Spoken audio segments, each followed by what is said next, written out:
Then the Lord said to Moses, "Go to Pharaoh and say to him, 'This is what the Lord, the God of the Hebrews, says, Let my people go, so that they may worship me.' You refuse to let them go and continue to hold them back. The hand of the Lord will bring a terrible plague on your livestock in the field and your horses, donkeys and camels, and on your cattle, sheep and goats. But the Lord will make a distinction between the livestock of Israel and that of Egypt, so that no animal belonging to the Israelites will die." The Lord set a time and said, "Tomorrow the Lord will do this in the land."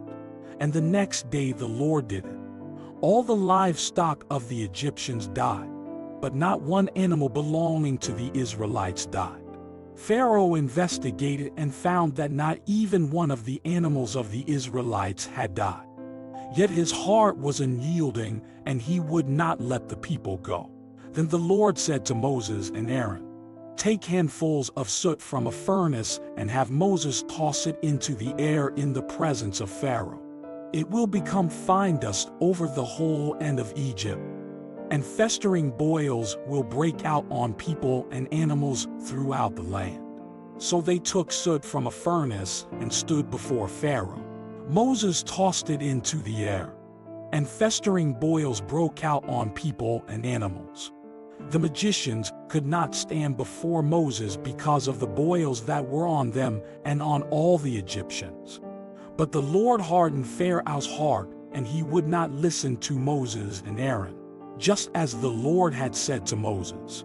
Then the Lord said to Moses, "Get up early in the morning, confront Pharaoh and say to him, 'This is what the Lord, the God of the Hebrews, says, Let my people go, so that they may worship me.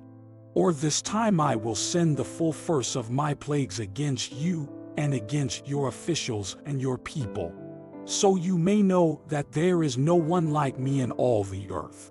For by now I could have stretched out my hand and struck you and your people with a plague that would have wiped you off the earth. But I have raised you up for this very purpose, that I might show you my power and that my name might be proclaimed in all the earth. You still set yourself against my people and will not let them go.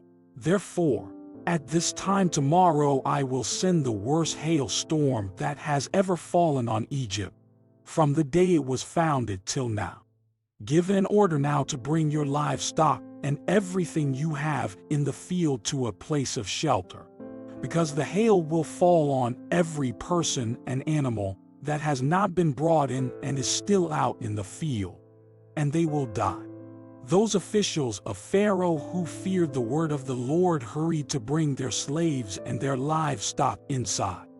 But those who ignored the word of the Lord left their slaves and livestock in the field.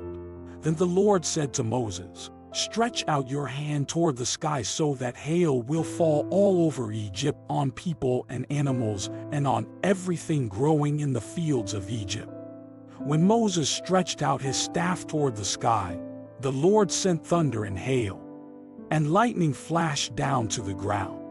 So the Lord rained hail on the land of Egypt. Hail fell and lightning flashed back and forth. It was the worst storm in all the land of Egypt since it had become a nation.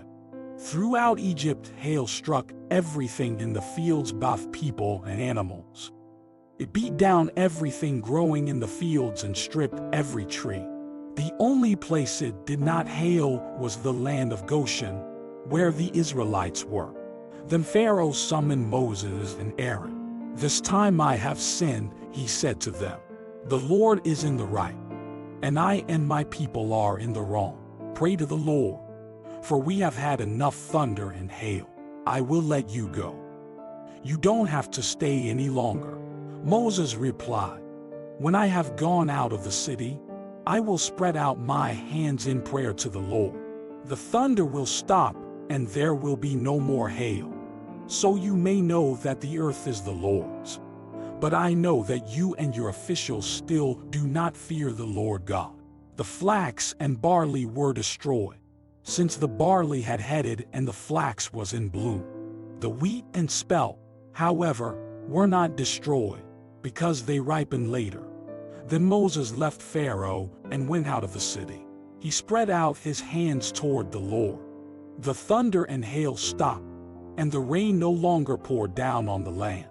When Pharaoh saw that the rain and hail and thunder had stopped, he sinned again. He and his officials hardened their hearts. So Pharaoh's heart was hard, and he would not let the Israelites go, just as the Lord had said through Moses.